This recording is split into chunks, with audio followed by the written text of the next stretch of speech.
Have you ever woken up in the middle of the night and realized the whole world had gone silent? No cars outside, no voices, nothing, just you and the pounding of your own heartbeat. In that moment, even the ticking of the clock feels like it's screaming. And suddenly a strange fear rises inside you. The fear that maybe in this silence, you'll hear something you have been running away from your entire life.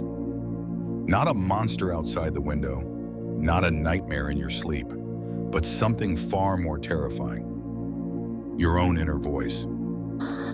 Most people run from this moment. They turn on the TV, grab their phone, blast some music, anything to drown out the silence. Because silence is frightening. But here's the truth. Those who fear silence are not really afraid of the silence itself. They're afraid of themselves.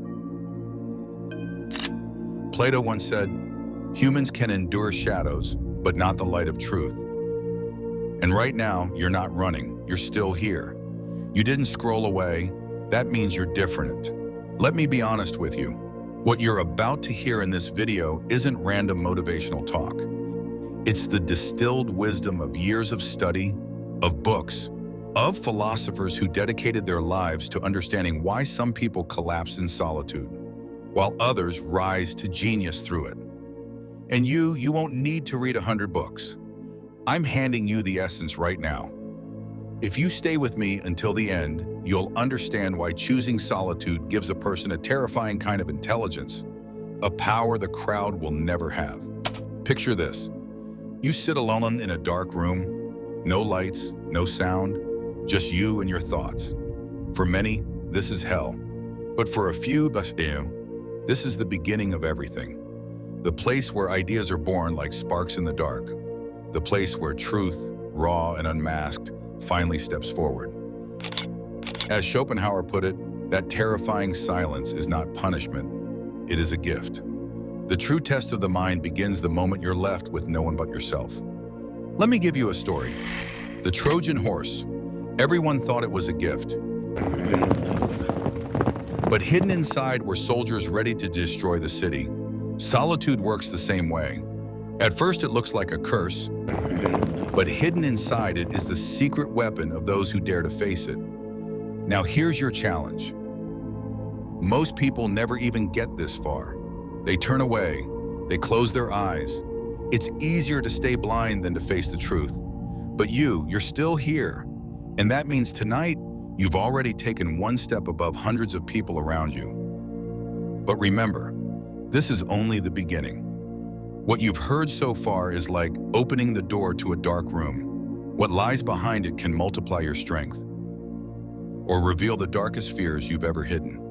And right here is where the real danger begins. Tell me if this sounds familiar. You're sitting in a room full of people, laughter echoing, conversations buzzing, everyone looking happy, and yet inside you feel like a ghost, surrounded but unseen. That hollow weight in your chest doesn't go away, no matter how many voices are around you. That's when solitude becomes a mirror that shows you what the crowd always hides, the truth about yourself. But this mirror is no ordinary mirror. It's a black mirror, the kind that doesn't just reflect your face, but your soul, and looking into it can be terrifying. Science has a simple explanation. Our brains are addicted to noise because silence means facing the unknown, and the unknown feels more dangerous than any visible enemy. So when you're finally alone, your mind panics. It throws old memories at you, regrets you buried, voices you silenced years ago. It's like stepping into an abandoned library, dusty shelves packed with journals no one dares to open.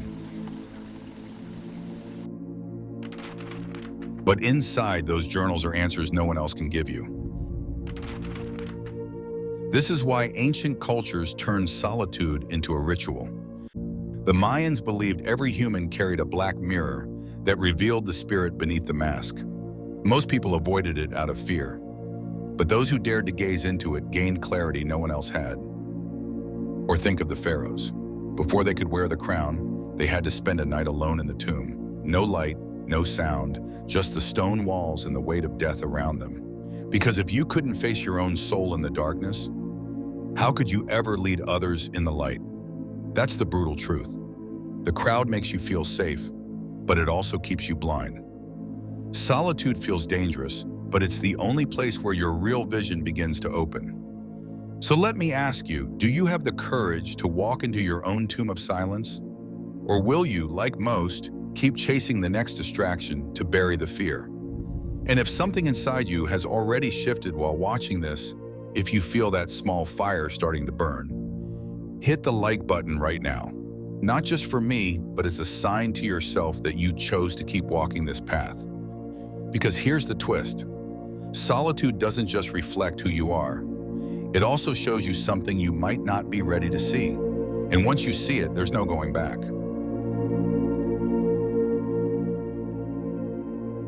Imagine this, the power goes out, the city goes dark, and you're left in a room lit only by the faint glow of the moon. At first, it feels empty, like the world has vanished. But the longer you sit there, the more alive the silence becomes.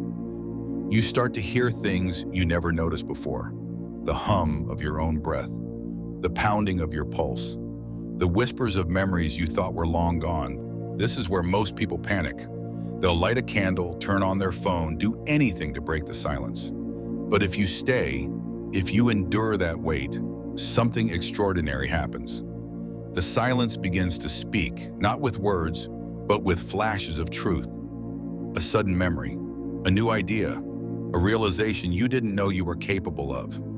Solitude at first feels like a prison, but it transforms into a hidden archive, a secret library filled with books you've never opened. Some pages sting when you read them, regrets, failures, fears. But other pages hold treasures, clarity, strength, creativity.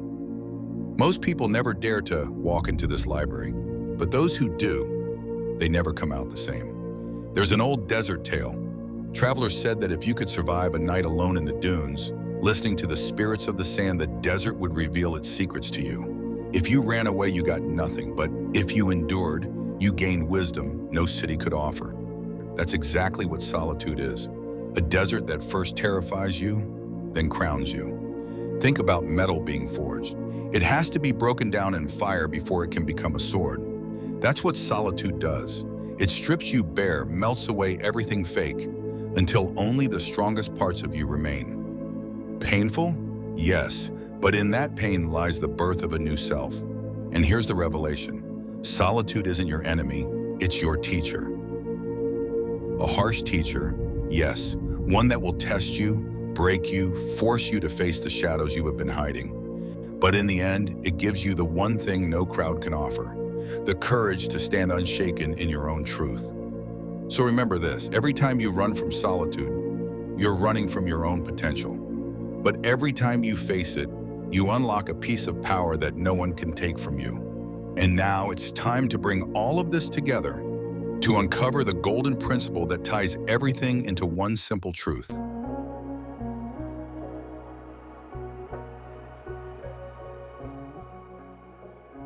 So here we are. You've walked through the silence, stared into the black mirror, and entered the hidden library of your mind. Now it's time to reveal the principle that all of this leads to. Let's call it the law of the silent mirror. It means this: when all the noise fades away, when you're no longer chasing applause or validation, the mirror finally clears. And what you see is not the mask you've worn, but your raw, unfiltered self. That is where your true strength lives. But let's keep it practical. Here are 3 simple actions you can take to anchor this law in your daily life. 1. The 30-second test. Once today, turn everything off. Phone, music, lights. Sit in silence for just 30 seconds. Watch the very first thought that rises. Don't fight it. Don't judge it. Just see it. 2. The weekly ritual. Once a week, take an hour just for yourself. No distractions. Write down whatever your mind throws at you. Over time, you'll see patterns, your fears, your hopes, your hidden strengths. That's your personal map. 3. The pause in chaos. Next time you're under pressure to react, an argument, a tough decision, pause for a few seconds of silence before you answer. That gap is where clarity lives. Do this, and you'll realize solitude isn't emptiness. It's a furnace. It burns away the false and forges the real. As one thinker put it, he who conquers himself will never be conquered by the world. Strip the philosophy away and it means this. Once you master your own mind, no opinion, no rejection, no silence outside can break you. And you've proven something tonight because you stayed. You didn't run. That already sets you apart from most. You're not just watching another video, you're shaping yourself into someone the crowd can never control. So let me leave you with a question. Be honest, what terrifies you more? Falling like Icarus because of fragile wings, or staying forever trapped in your own cave of shadows? Write it down below. Your answer might be the spark that helps someone else face their silence. And remember this echo line, the one I want ringing in your head long after this ends. Silence also speaks. Now, if you're ready to keep walking this path, the next video on this channel is waiting. It's the next piece of the puzzle. Together, we'll dive even deeper into places most people never dare to look.